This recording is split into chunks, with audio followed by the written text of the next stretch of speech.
Bueno, acá viene lo complicado y en realidad lo interesante, ¿no? ¿Cómo evolucionó el territorio mendocino? Uno hoy en día ve cualquier territorio como algo aparentemente homogéneo, tierra firme, pero la verdad es que todo el oeste de América del Sur es como un rompecabezas de territorios que se fueron amalgamando a lo largo de las eras geológicas. Particularmente, Mendoza era la costa occidental de un gran continente a principios del Paleozoico. Estamos hablando cuando empezó la vida en la Tierra. Hace más de 500 millones de años, el borde de Sudamérica, hacia el oeste, daba a un mar gigantesco que rodeaba casi todo el mundo, casi todas las tierras emergidas, y hacia allí fueron acoplándose territorios que venían por la tectónica de placas. Supongo que por la formación, alguna noticia tendrán de qué consiste esta teoría. Pero bueno, básicamente es que los cuerpos continentales de alguna forma flotan, entre comillas, sobre un material algo más viscoso y tienen un cierto movimiento. A lo largo de cientos de millones de años, ese movimiento se puede ver como acelerado. Si uno pudiera acelerar mucho una película, y va viendo que territorios que venían desde el oeste se fueron acoplando, fueron colisionando con el borde occidental del gran continente que se llamaba Gondwana. En este caso, podemos ver el cratón del río de la Plata al este, que era uno de los territorios primitivos de Gondwana, a que se le fueron acoplando un territorio que se llama Pampia, que aflora en la zona de las sierras pampeanas. Luego un territorio que se llamó Cuyaña, que es lo que uno puede ver hoy en día en la precordillera, en parte del bloque de San Rafael y en la Sierra del Pie de Palo. Y posteriormente un territorio que se llamó Chileña. Cuyaña particularmente es muy bien conocido porque en su momento hizo bastante ruido. La hipótesis de origen exógeno, alóctono, mejor dicho, de este continente, porque se encontraba que en precordillera los fósiles tenían mucha más relación con los fósiles de la costa oriental de América del Norte que con los de Sudamérica. Bueno, una serie de estudios, como en el caso, han podido demostrar que es un fragmento de la costa oriental de América del Norte que en ese momento se encontraba enfrentado con el sur de Sudamérica, y se desprendió ese bloque y vino a parar hacia nuestro territorio. Ya después les voy a mostrar unos mapitas donde eso se lo van a tener una imagen mucho más clara de cómo sucedió. Lo importante es que cada una de estas colisiones generó en su momento grandes cordilleras. A la vez que se forman cordilleras siempre se producen bajos, zonas deprimidas en la corteza, que es lo que los geólogos llamamos cuencas sedimentarias, que es a donde va a parar todo el material que se erosiona de las áreas elevadas, va para las cuencas sedimentarias y es parte del registro que vemos los geólogos, ¿no? Esos depósitos sedimentarios que en algún momento, con el paso de los años, se vuelven a elevar y ahí los podemos ver.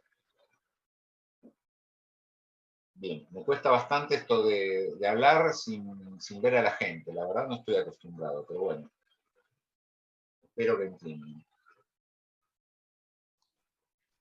Acá tenemos un poco la historia de cómo fue la cosa. Hace 650 millones de años aproximadamente, donde está la estrella roja, más o menos es la posición que ocupaba el territorio actual de Mendoza. Sudamérica estaba al revés, esto sería la Patagonia. ¿Ustedes ven el puntero? Sí, sí. Sí, Hugo. Sí, lo vemos. Sí. Sí. Perfecto, Hugo.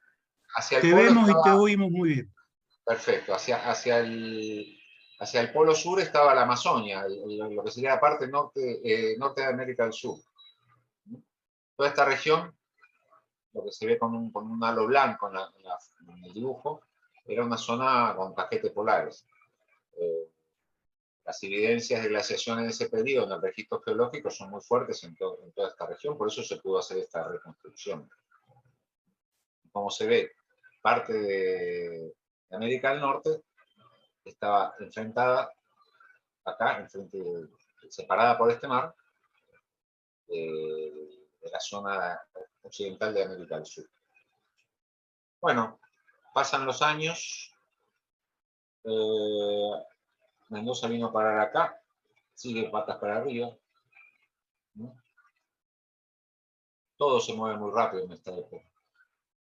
Ya unos 150 millones de años más adelante, ya Sudamérica rota y se orienta en la forma a la que estamos acostumbrados. Ya para esta época, que es el fin del Carbonífero, toda la zona que está en el Ecuador es la zona donde se encuentran los grandes depósitos de carbón del hemisferio norte, en todos los Apalaches, etcétera, la zona de los montes Hertz en Alemania, lo que son las grandes cuencas carboníferas, precisamente porque eran zonas tropicales. Nosotros nunca tuvimos esa suerte, así que siempre nos quedamos en las zonas frías, prácticamente durante toda la historia geológica. Hacia el Triásico, todos los continentes se unen, ¿no?, para formar un megacontinente que se llamó Pangea. Este continente tenía un problema muy grave. Primero generaba enormes regiones con climas continentales hiperáridos. Se formaron gigantescos desiertos en gran parte del mundo. Acá se puede ver, esta parte amarilla, esto representa en este tipo de reconstrucciones los desiertos. Y genera otro problema. Un área continental tan grande impedía la disipación de calor proveniente del manto, con lo cual se empezó a ver mucho vulcanismo, problemas de extensión de la corteza, y eso es lo que llevó a que se separara, en este caso particular, África de América del Sur, o Europa, o Eurasia, digamos, de América del Norte. Así que vemos que hacia fines del Cretácico se empezó a formar el Océano Atlántico, tanto del norte como en el sur. Y el registro volcánico es impresionantemente grande para ese periodo acá, por ese calor que pugnaba por salir, y que rompió la corteza en dos y empezó a formar el océano Atlántico, cuyo lecho es de roca volcánica basáltica.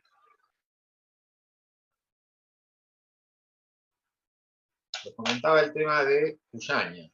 Acá estamos viendo en este gráfico a la izquierda, abajo, tenemos primero cómo era la composición geológica en esa época, hace más de 1000 millones de años, de lo que sería la región de los Apalaches, en el norte de América, al noreste de América.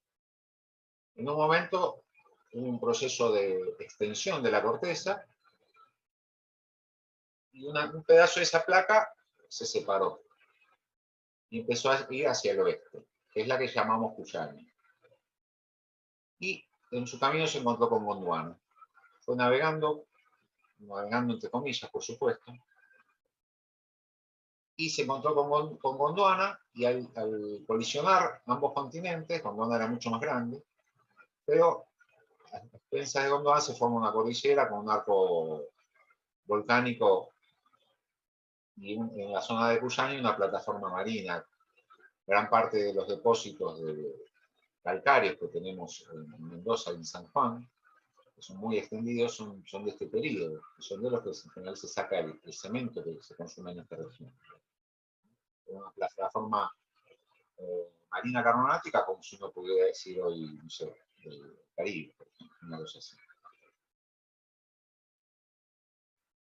Un poquito más adelante pasa algo parecido con Chileña, que viene también desde el oeste, colisiona en forma inversa, en lugar de meterse como Cuyaña, que se metió por debajo de Gondwana, en realidad Chileña monta por encima de Cuyaña, y es lo que va a formar gran parte de la precordillera. No de la precordillera, perdón, de la cordillera frontal. Al oeste de Chilenia se forma un ambiente marino, más o menos profundo, depende de las épocas, eso va subiendo y bajando el nivel del mar. Y ya vamos a ver los grandes depósitos que se generaron en esta región, ¿no? La cuña marina, que por momentos subía y bajaba y se hacía más continental, y son los depósitos que vemos principalmente en la cordillera principal, que son principalmente depósitos sedimentarios marinos y continentales desde todo el Mesozoico, digamos, de la era de los dinosaurios. Bueno, todos estos eventos de colisiones de estos mini continentes como Cuyania, Chilenia, y hay otros nombres, no los quiero marear con eso, porque aparte cada autor tiene su nomenclatura y si investigan van a encontrar muchos nombres. Pero básicamente duraron hasta los 350 millones de años antes de la actualidad. Hacia 250 millones de años, cuando empieza el Mesozoico, empieza la era de los dinosaurios, se genera en toda la región andina, sobre todo, bueno, desde San Juan hasta el norte de Neuquén, una muy intensa actividad volcánica, que va a ser las rocas que encontramos básicamente en la base de todas las secuencias sedimentarias de la provincia, y es conocido como Grupo Choy-Choy. Es realmente comunal la cantidad de lava que salió en esa época. Estamos hablando de fines del Pérmico, principios del Triásico, cuando se formó ese gran continente de Pangea. Ya durante el Mesozoico, entre 250 y 65 millones de años, el mundo se empieza a parecer, en su aspecto general, en cuanto a la distribución de los continentes, empieza a parecer más a lo que estamos acostumbrados. Pero hay algunas diferencias. Podemos ver que en la zona de la Patagonia había un gran mar que ingresaba hacia el este de la región andina. Otro mar ingresaba desde el norte. Y todo lo que es Chile y el oeste de Mendoza y de San Juan está ocupado por un ambiente marino. En esta época empezó a funcionar la subducción del Pacífico. ¿Qué quiere decir esto? En esa época, como se empezó a separar América de África y Sudamérica iba hacia el oeste, el Pacífico empezó a meterse por debajo de Sudamérica. Se forma esta trinchera, que es este simbolito que está acá en naranja. La corteza oceánica se mete por debajo de Sudamérica y eso genera un montón de cosas. Principalmente una cadena de islas volcánicas, más o menos donde está la costa de Chile actualmente. Y hacia el este de esa cadena volcánica había mar. Todo el producto de su vulcanismo iba para ese mar y todo el producto que venía desde el continente sudamericano iba para ese mar. Se fueron depositando miles de metros de espesor de sedimentos, tanto volcánicos como no volcánicos. Para tener un paralelismo de cómo era ese ambiente en esa época, podemos pensar en la actualidad en Japón. Nos vamos acá al este de Asia y tenemos una cadena de volcanes paralela a la costa, volcanes activos, y un mar interior separado del continente. Algo así era lo que pasaba hace 200 millones de años en esta región del mundo. Bien. Acá tenemos un dibujito, un mapita, de cómo era ese ambiente para el Jurásico, el Cretácico aproximadamente. Digamos, 200 a 100 millones de años, 60 millones de años, una cosa así. Teníamos un mar, más o menos Mendoza estaría por acá, y una cadena de volcanes costera, que no llegaba al territorio mendocino, se quedaba al lado de Chile.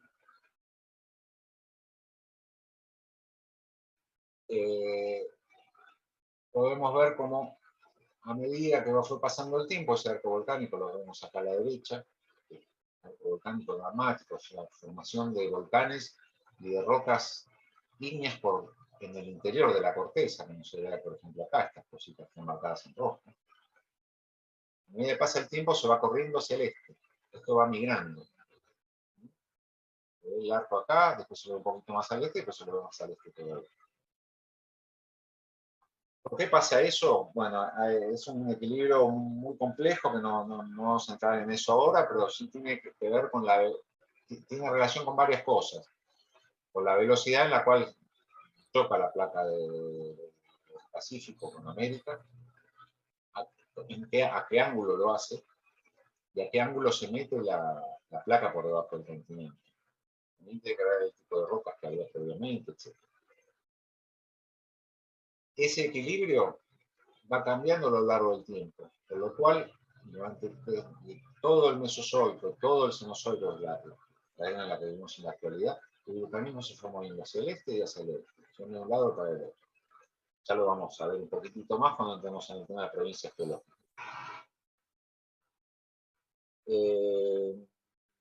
Bien, esto se va llenando, este mar se fue llenando de sedimentos,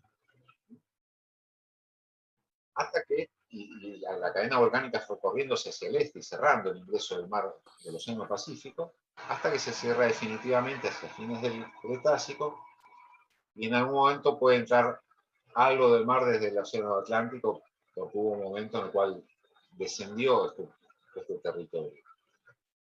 Ingresa en un momento de mar alto, ingresó acá, hacia la zona de Malargüe o norte de Neuquén.